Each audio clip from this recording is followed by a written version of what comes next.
ಈ ಗಾಯತ್ರಿಯ ಚಿತ್ರಣವನ್ನು ಮಾಡ್ತಾ ಇದ್ದೇವಲ್ಲ ನಾವು. ಮುಕ್ತ ಅಂದರೆ ಕೆಂಪು ಅಂತ, ವಿದ್ರುಮ ಅಂದರೆ ಹವಳ ಅಂತ, ಹೇಮ ಚಿನ್ನ, ನೀಲ ನೀಲವರ್ಣ, ಮುಕ್ತ ವಿದ್ರುಮ ಹೇಮ ನೀಲ ಧವಳ ಬಿಳುಪು, ಈ 5 ವರ್ಣಗಳ ಮುಖವನ್ನು ಹೊಂದಿದ್ದೀಯೇ ನೀನು. ಅಂದರೆ 5 ಮುಖಗಳಿದೆ ನಿನಗೆ.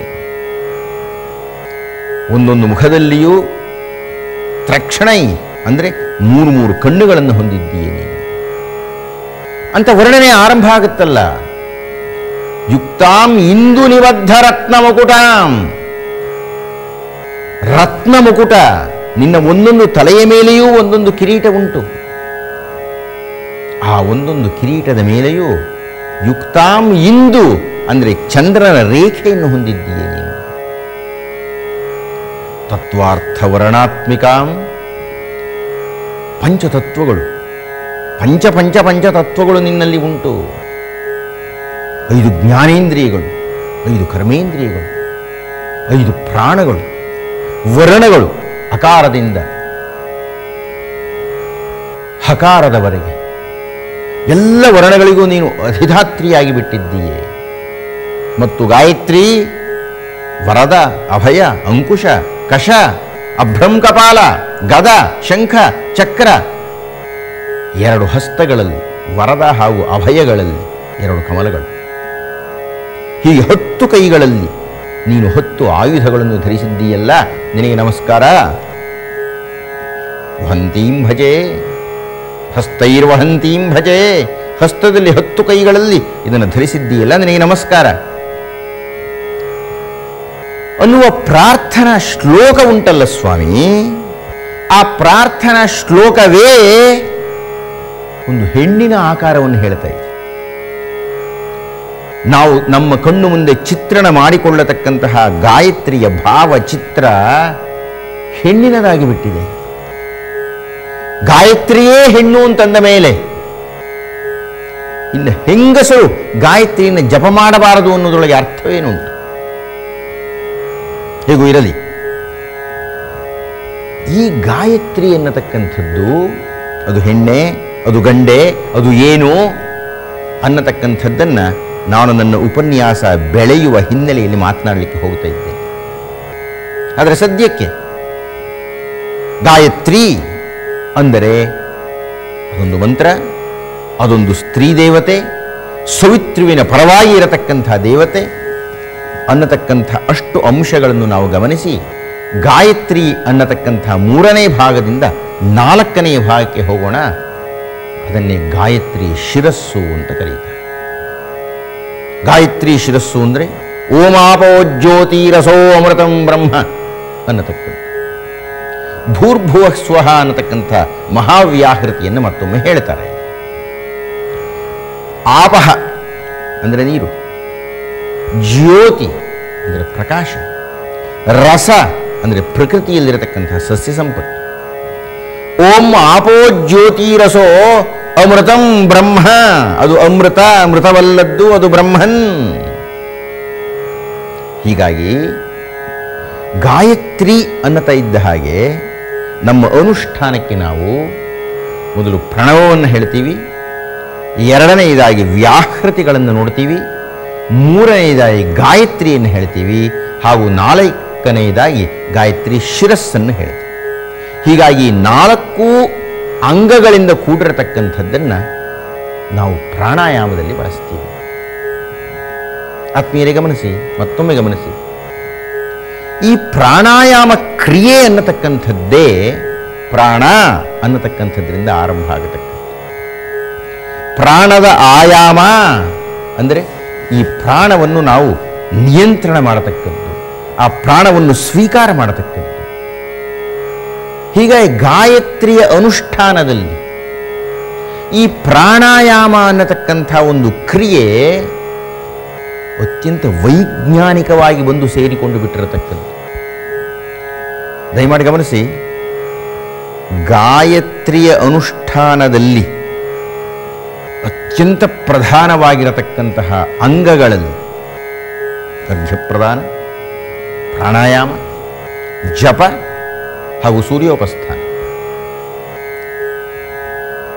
ಈ ಪ್ರಾಣಾಯಾಮ ಅನ್ನತಕ್ಕಂತಹ ವೈಜ್ಞಾನಿಕ ಕ್ರಿಯೆಯಿಂದ ನಮಗೆ ಎಷ್ಟೆಲ್ಲ ಲಾಭವಾಗಿ ಬಿಟ್ಟಿದೆ ಎನ್ನುವುದನ್ನು ನಮ್ಮ ಋಷಿಗಳು ನಿಕ್ಷಿಪ್ತ ಮಾಡಿಬಿಟ್ಟಿದ್ದಾರೆ. ಗಾಯತ್ರಿಯನ್ನು ಅಧ್ಯಯನ ಮಾಡುವಾಗ ನಾವು ಇದನ್ನು ಅರ್ಥ ಮಾಡಿಕೊಳ್ಳಬೇಕು. ಇಷ್ಟಕ್ಕೂ ಪ್ರಾಣಾಯಾಮ ಅಂದ್ರೇನು? ಆಯಾಮ, ಪ್ರಾಣ ಬರತಕ್ಕದ್ದು ಅಂತ ಬಹಳ ಸರಳವಾಗಿ ಅರ್ಥ ಆಗಬೇಕಾಯಿತು. ಪ್ರಾಣಾಯಾಮೇ ವಿನಿಯೋಗ ಅಂತ ಹೇಳಿಬಿಡ್ತೀವಿ. ಸುಮ್ಮನೆ ಪ್ರಾಣಾಯಾಮೇ ವಿನಿಯೋಗ ಅಂತ ಹೇಳಿಬಿಡ್ತೀವಿ. ಅದರ ನಿಜವಾದ ಅರ್ಥ ಏನು ಅಂದರೆ ದಯಮಾಡಿ ಗಮನಿಸಿ. ವೈಜ್ಞಾನಿಕವಾಗಿ ಒಂದಷ್ಟು ಅಧ್ಯಯನ ಮಾಡೋಣ. ಈಗ ನಮಗೆ 2 ಶ್ವಾಸಕೋಶಗಳಿದೆ. ಈ 2 ಶ್ವಾಸಕೋಶಗಳಲ್ಲಿ ಲಕ್ಷಾಂತರ ಗಾಳಿಯ ಚೀಲಗಳಿವೆ, ಪುಟ್ಟ ಪುಟ್ಟ ಚೀಲಗಳು. ನಮ್ಮ ಶ್ವಾಸಕೋಶಗಳಲ್ಲಿ ಇರತಕ್ಕಂತಹ ಗಾಳಿಯ ಚೀಲಗಳಿಗೆ ಪ್ರತಿ ಕ್ಷಣದಲ್ಲಿಯೂ ವಾತಾವರಣದಲ್ಲಿ ತುಂಬಿರತಕ್ಕಂತಹ ಪ್ರಾಣವಾಯುವಿನ ಪ್ರವೇಶ ಆಗಬೇಕಾಗುತ್ತೆ. ಪ್ರಾಣವಾಯುವಿನ ಪ್ರವೇಶ ಆಗಲಿಲ್ಲ ಅಂದರೆ ಅವನು ಸತ್ತ ಅಂತ. ಈ ಮುಂದಿನ ವಾಕ್ಯಗಳಿಂದ ದಯಮಾಡಿ ಗಮನಿಸಿ. ನಾವು ಯಾರು ಉದ್ದೇಶಪೂರ್ವಕವಾಗಿ ಪ್ರಾಣಾಯಾಮವನ್ನು ಮಾಡೋದಿಲ್ಲ ಅಂದರೆ ಅರ್ಥ ಏನು? ನಾವು ಯಾರು ಉದ್ದೇಶಪೂರ್ವಕ, ಈಗ ನಾನು ಉಸಿರಾಡ್ತಾ ಇದ್ದೀನಿ ಅಂತ ಉಸಿರಾಡಲ್ಲ. ಉಸಿರಾಟ ಅನ್ನೋದು ತನ್ನಿಂದ ತಾನೇ ಆಗ್ತಾ ಇರುತ್ತೆ. ಗಾಳಿ ತಗೊಳ್ತೀವಿ, ಗಾಳಿ ಹೊರಗೆ ಹೋಗುತ್ತೆ, ಗಾಳಿ ಬರುತ್ತೆ ಹೋಗುತ್ತೆ.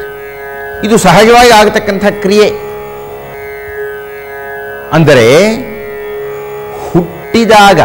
ಹುಟ್ಟಿದ ಕ್ಷಣದಿಂದ ಈ ಉಸಿರಾಟ ಅನ್ನೋದು ಆರಂಭ ಆಯ್ತಲ್ಲ, ಹಾಗೆ ಆರಂಭವಾದಂತಹ ಉಸಿರಾಟವನ್ನು ನಾವು ಇಲ್ಲಿಯ ತನಕ ತನ್ನಿಂದ ತಾನೇ ಆಗಲಿಕ್ಕೆ ಬಿಟ್ಟು ಬಿಟ್ಟಿದ್ದೇವೆಯೇ ವಿನಃ ಅದನ್ನು ನಿಯಂತ್ರಣ ಮಾಡಲಿಕ್ಕೆ ಹೋಗ್ತಾ ಇಲ್ಲ. ಹೀಗೆ ಉಸಿರಾಡಬೇಕು ಅನ್ನತಕ್ಕಂಥ ಕ್ರಮಕ್ಕೆ ನಾವು ನಮ್ಮನ್ನು ಅಳವಡಿಸಿಕೊಂಡಿಲ್ಲ. ಹಾಗೆ ಅಳವಡಿಸಿಕೊಳ್ಳದೇ ಇದ್ದಾಗ ಏನಾಗುತ್ತೆ? ಈಗಾಗಲೇ ಹೇಳಿದ್ನಲ್ಲ, ಶ್ವಾಸಕೋಶಗಳಲ್ಲಿ ಲಕ್ಷಾಂತರ ಗಾಳಿಯ ಚೀಲಗಳು ಇದೆ ಅಂತ. ಆ ಗಾಳಿಯ ಚೀಲಗಳಲ್ಲೆಲ್ಲ ಉಪಯೋಗಿಸಲ್ಪಟ್ಟಂತಹ ವಾಯು ತುಂಬಿಕೊಂಡಿರುತ್ತೆ. ಅಂದರೆ ಕೆಟ್ಟ ಗಾಳಿ ಇರುತ್ತೆ.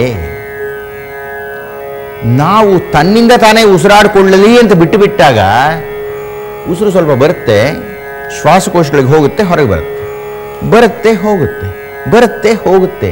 ಹೀಗೆ ಬಂದು ಹೋಗಿ ತನ್ನಿಂದ ತಾನೇ ಆಗುವುದರಿಂದ ಒಂದು ಇಷ್ಟು ಗಾಳಿಯ ಚೀಲಗಳಿದ್ದರೆ ಇಷ್ಟು ಗಾಳಿಯ ಚೀಲಗಳಿಗೆ ಆ ಉಸಿರು ಹೋಗಿ ತಗಲಿ ಹಾಗೆ ಹೊರಗೆ ಬರುತ್ತೆ. ಅಂದರೆ ಅರ್ಥ ಏನು? 100ರಲ್ಲಿ ಕೇವಲ 10 ಭಾಗದಷ್ಟು ಗಾಳಿಯ ಚೀಲಗಳಿಗೆ ಮಾತ್ರ ನಮ್ಮ ಹೊಸದಾಗಿರತಕ್ಕಂಥ ಗಾಳಿಯ ಸ್ಪರ್ಶ ಆಗುತ್ತೆ.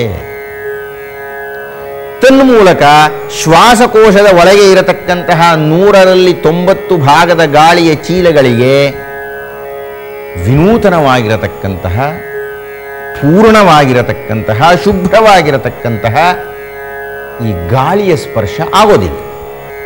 ಯಾವಾಗ ಹಾಗೆ ಆಗುವುದಿಲ್ಲವೋ 100ಕ್ಕೆ 90ರಷ್ಟು ಭಾಗದ ನಮ್ಮ ಶ್ವಾಸಕೋಶಗಳು ಕ್ರಿಯಾಹೀನವಾಗಿ ಇರುತ್ತೆ.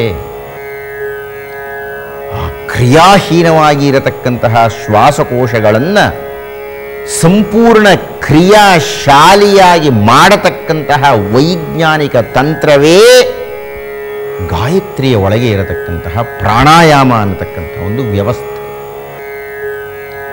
ಪ್ರಾಣಾಯಾಮದಲ್ಲಿ ನಾವೇನು ಮಾಡ್ತೀವಿ? ಆ ಪ್ರಾಣವನ್ನು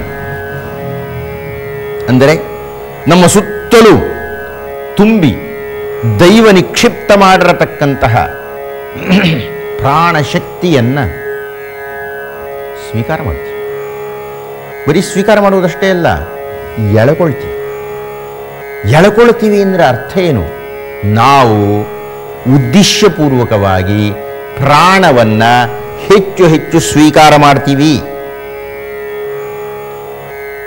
ನಾವು ಪ್ರತಿಯೊಬ್ಬರೂ ಪ್ರಾಣಾಯಾಮವನ್ನು ಈ ಶಾಸ್ತ್ರೀಯ ಪ್ರಕ್ರಿಯೆ ಗೊತ್ತಿಲ್ಲದೆಯೇ ಮಾಡಿದರೂ, ಅಂದರೆ ಯಾವನೋ ಒಬ್ಬ ವ್ಯಕ್ತಿ ಸುಮ್ಮನೆ ಕುಳಿತುಕೊಂಡು ದಿವಸದಲ್ಲಿ ಒಂದು 10-20 ಬಾರಿ ನಿಧಾನವಾಗಿ ಆ ಗಾಳಿಯನ್ನು ಎಳ್ಕೊಳ್ತಾ ಇದ್ದೇನೆ ಒಳಗೆ, ಎಳ್ಕೊಳ್ತಾ ಇದ್ದೇನೆ.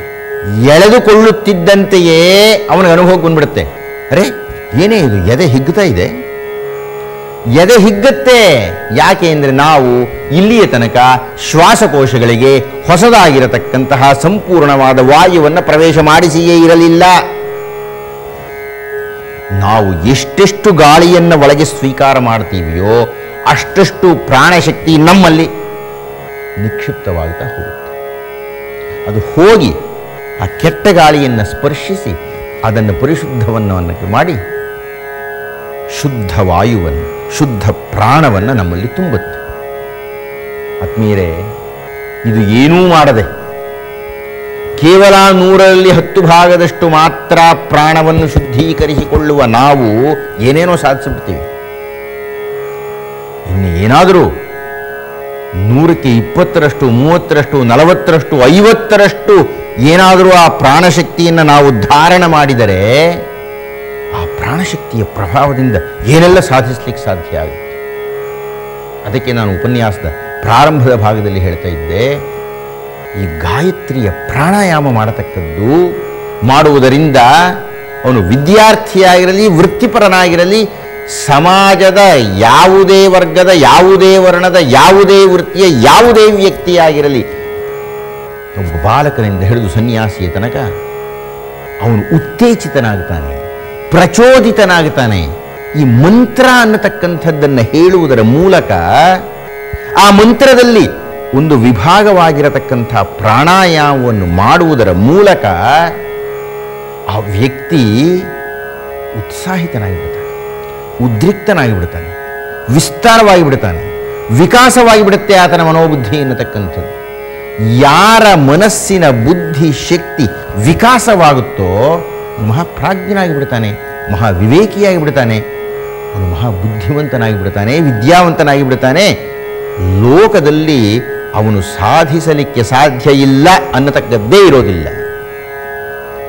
ಹೀಗಾಗಿ ಈ ಗಾಯತ್ರಿ ಮಂತ್ರ ಅನ್ನತಕ್ಕಂಥ ಭಾಗಗಳಲ್ಲಿ, ಅಂದರೆ ಈಗಾಗಲೇ ಹೇಳಿದಾಗೆ ಅರ್ಘ್ಯಪ್ರದಾನ, ಪ್ರಾಣಾಯಾಮ, ಜಪ ಹಾಗೂ ಸೂರ್ಯೋಪಸ್ಥಾನ, ಈ 4 ಪ್ರಧಾನವಾದ ಭಾಗಗಳಲ್ಲಿ ಅತ್ಯಂತ ಪ್ರಮುಖವಾಗಿ ವೈಜ್ಞಾನಿಕವಾಗಿ ನಮಗೆ ಶಕ್ತಿಯನ್ನು ಪ್ರದಾನ ಮಾಡತಕ್ಕದ್ದು, ನಮ್ಮ ಬುದ್ಧಿಯನ್ನು ಪ್ರಚೋದಿಸತಕ್ಕದ್ದು ಈ ಪ್ರಾಣಾಯಾಮ ಅನ್ನತಕ್ಕದ್ದು.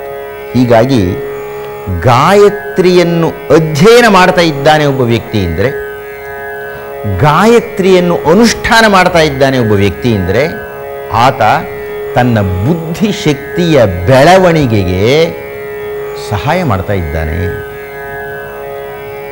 ನಾವು ಅತ್ಯಂತ ನೆನಪಿನಲ್ಲಿ ಇಟ್ಟುಕೊಳ್ಳಬೇಕಾದ್ದು, ನಮ್ಮ ಬೆಳವಣಿಗೆಗೆ ದೈವ ಉಚಿತವಾಗಿ ನಮ್ಮ ಸುತ್ತಲೂ ಪ್ರಾಣಶಕ್ತಿಯನ್ನು ತುಂಬಿಬಿಟ್ಟಿದೆ.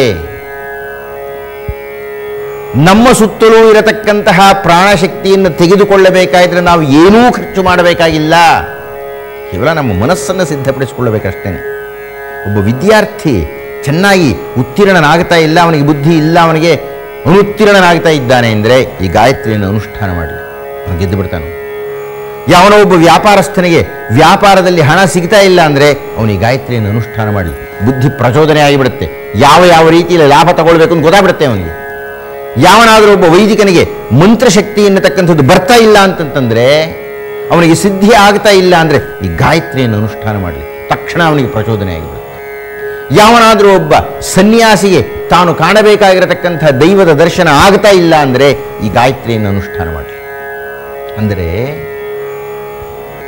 ನಮ್ಮ ಜನಜೀವನದ ಯಾವುದೇ ಶಾಖೆ, ಯಾವುದೇ ವ್ಯಕ್ತಿ ಈ ಗಾಯತ್ರಿಯನ್ನು ಅನುಷ್ಠಾನ ಮಾಡುವುದರ ಮೂಲಕ ಅವನು ಬೆಳಕನ್ನು ಕಂಡುಕೊಳ್ಳಿಕ್ಕೆ ಸಾಧ್ಯ ಆಗುತ್ತೆ, ತನ್ನ ಬದುಕು ಬಂಗಾರವಾಗಿ ಬಿಡುತ್ತೆ, ತನ್ನ ಉದ್ದೇಶ ಸಫಲವಾಗುತ್ತೆ, ತನ್ನ ಗುರಿಯನ್ನು ಅವನು ಮುಟ್ಟಿಬಿಡ್ತಾನೆ. ಹೀಗಾಗಿ ನಾವು ಏನನ್ನು ಬೇಕಾಗಿದ್ದರೂ ಸಾಧಿಸಲಿಕ್ಕೆ ಸಾಧ್ಯವಾಗಿರತಕ್ಕಂತಹ ಈ ಗಾಯತ್ರಿ ಮಂತ್ರ, ಈ ಗಾಯತ್ರಿ ಮಂತ್ರದ ಮೂಲ ಶಕ್ತಿ ಏನದು? ಇಷ್ಟಕ್ಕೂ ಗಾಯತ್ರಿ ಅಂದರೆ ಅರ್ಥ ಏನು? ನೋಡಿ, ಎಷ್ಟು ಅದ್ಭುತವಾದಂಥ ಪದ ಅದು. ಗಾಯತ್ರಿ ಎನ್ನತಕ್ಕಂಥದ್ದನ್ನು ಹಲವು ದೃಷ್ಟಿಗಳಲ್ಲಿ ವ್ಯಾಖ್ಯಾನ ಮಾಡಿಬಿಟ್ಟಿದ್ದಾರೆ. ಆದರೆ ಅತ್ಯಂತ ಸಮರ್ಪಕವಾಗಿರತಕ್ಕಂತಹ ಸರಿಯಾದ ಅರ್ಥ ಅಂದರೆ ಗಯತ್ರಾಣಾತ್ ಗಾಯತ್ರಿಣಃ ಅಂತ.